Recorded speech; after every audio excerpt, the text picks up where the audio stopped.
Gikalisang sa mga residente ang paggaguba sa gimuntar nga steel stage. Lakip ubang mga stall sa usa ka aktibidad sa Coronadal City human gihapak sa kusog nga hangin ug ulan kagahapon. Ani report.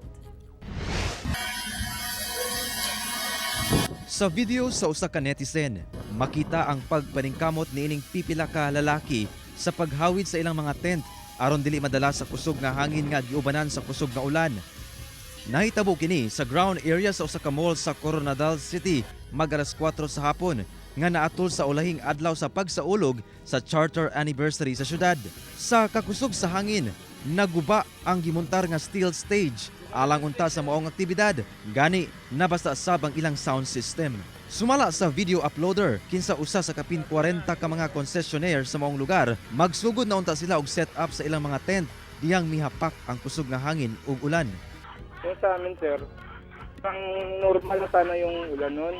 Ang kaso lang, bigla lang lakas yung hangin. Nag-rebound yung hangin papunta sa amin ba.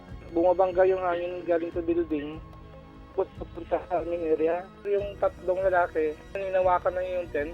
Hinuon, walay naangol atol sa insidente. Giset up ra sa pagbalik ang maong naguba nga stage, lakip ubang tent sa mga mamaligyaay. Sumala sa CDRRMO Coronadal, walay dagkong pagbaha nga natala sa syudad atol sa pag-ulan.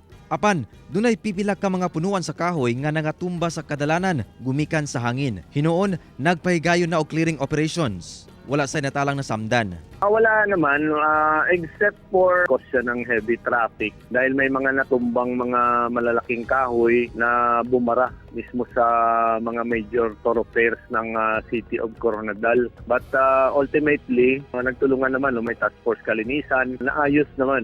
Efren Mamak, One Mindanao.